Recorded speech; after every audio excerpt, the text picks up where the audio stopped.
ชีวิตเฮานี่มันบ่ใช่ดวงเทียนนะญาติโยมนะ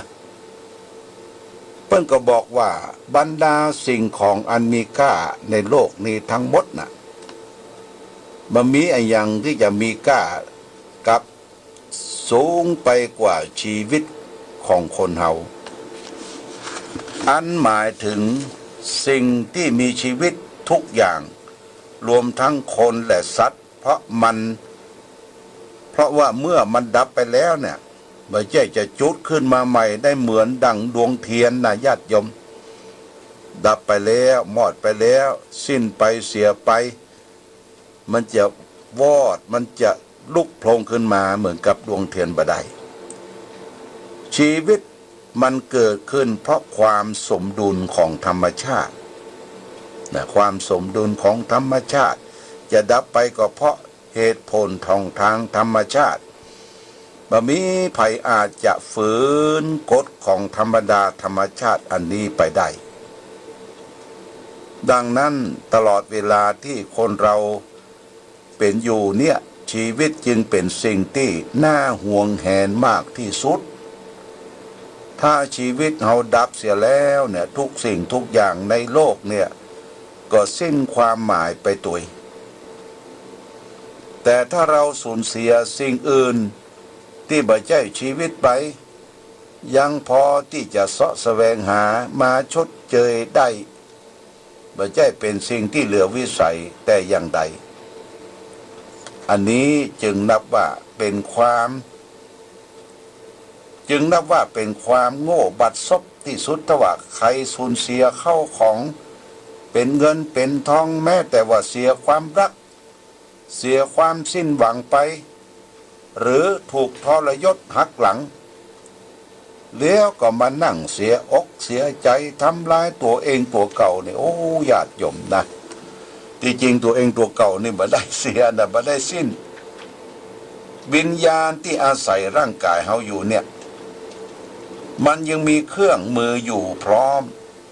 ที่จะแก้ไขความขัดข้องของตนเองความขัดข้องต่างๆได้แต่ถ้าหากร่างกายเราถูกทำลายสิ้นไปเสียแล้วหรือแต่วิญญาณ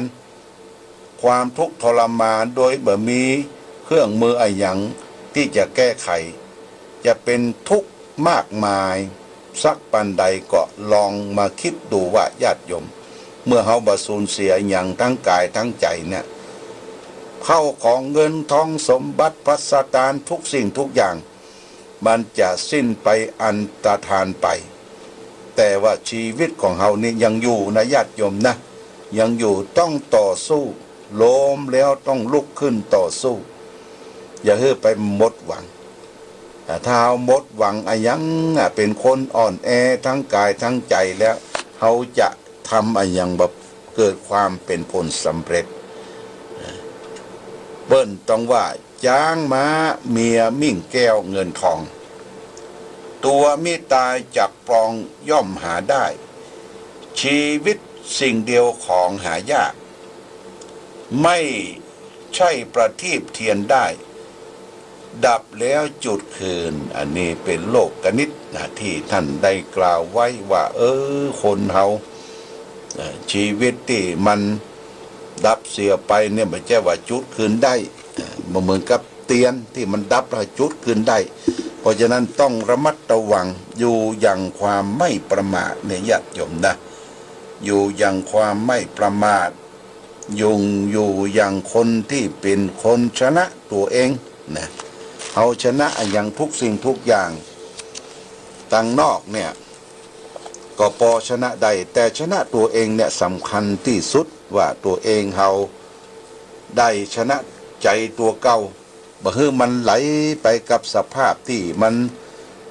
เหมือนกับที่ป่าที่มันตายญาติโยมนะป่าตายนี่ก็ไหลไปกับน้ำเขาก็ต้องทวนให้เป็นป่าเป็นนั่นเป็นป่าที่ว่ายทวนขึ้นน้ำชีวิตเขาก็มันมีขึ้นลงมีลุ่มมีดอนมีได้มีเสียมีโลกกระทำครอบงำเฮาอยู่ญาติโยมเด้อ บางทีก็ดีบางทีก็เสียบางทีก็ได้บางทีก็อันตรธานสิ้นไปเสียไปจะมีอย่างจริงแท้แน่นอนในชีวิตนั้นเราก็ต้องรู้หลักของสัจธรรมโลกธรรมที่ครอบงำเฮาอยู่ถึงวันนี้มีโลกกับธรรมนะครอบงำแต่ญาติโยมมีส่วนที่ได้สี่ส่วนที่เสียสี่ส่วนที่ได้พอใจนั้นมีลาภยศสรรเสริญสุขถ้าไผได้ส่วนนี้ก็โอ้พออกพอใจลิงโลดเต้นพอใจกับสิ่งที่ได้เท้าเสียเมื่อใดเสียมราบเสียมยศถูกนินทาถูกทุกข์เขาครอบงำบางคนแย่ยังบ่เป็นนะเป็นโจโกจงโก้งญาติโยมแย่ยังบ่เป็นเสียฟอร์มของความเป็นมนุษย์เป็นคนไปเพราะฉะนั้นเมื่อโลกธรรมได้เสียเขาครอบงำเนี่ยนักปราชญ์เปิ้นจึงบอกไว้ว่าอย่าไปแสดงอาการขึ้นลง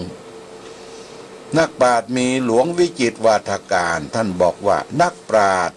ผู้ที่เป็นผู้รู้เนี่ยเมื่อมีสิ่งใดสิ่งหนึ่งเข้ามากระทบทั้งได้ทั้งเสียเนี่ยจะไปแสดงอาการขึ้นลงเสียใจก็ตามได้ก็ตามชอบก็ตามเนี่ยจะต้องนิ่งญาติโยมต้องนิ่งต้องต่อสู้ใช้จติพิจารณาอย่างนี้เป็นต้นอันนี้ก็ฝากเป็นหลักคิดให้แก่ญาติโยมท่านสาธุชนทั้งหลายในรายการธรรมะประทีปส่องต่างพระจันทร์ส่องต่างในเวลากลางคืนพระอาทิตย์ส่องแสงในเวลากลางวันพระจันทร์ส่องแสงในเวลากลางคืนธรรมะเนี่ยญาติโยมส่องแสงทั้งกลางวันและกลางคืนเพราะฉะนั้นธรรมะเป็นแสงสว่างนำพาแห่งชีวิตธรรมะคืออย่างญาติโยมธรรมะคือสิ่งที่ถูกต้องในการดำเนินชีวิตของเฮาตั้งแต่เกิดมาเฮาจะต้องมีหน้าที่มีธรรมะประพฤติปฏิบัติไปอันใดที่มันถูกต้องมันบ่ถูกใจคนอื่นแต่เฮาทำถูกต้องให้ภูมิ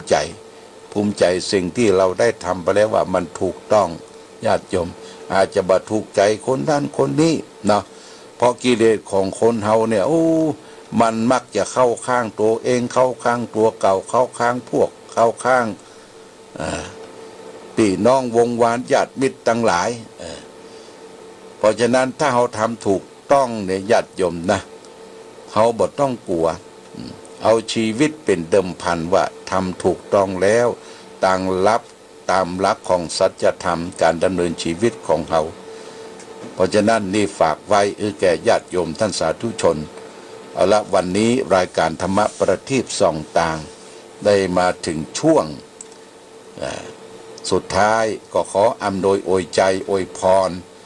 แก่ญาติโยมท่านสาธุชนทั้งหลายที่ได้ติดตามรายการธรรมะประทีปส่องต่างขอให้ท่านทั้งหลายจงมีความสุขมีความเจริญ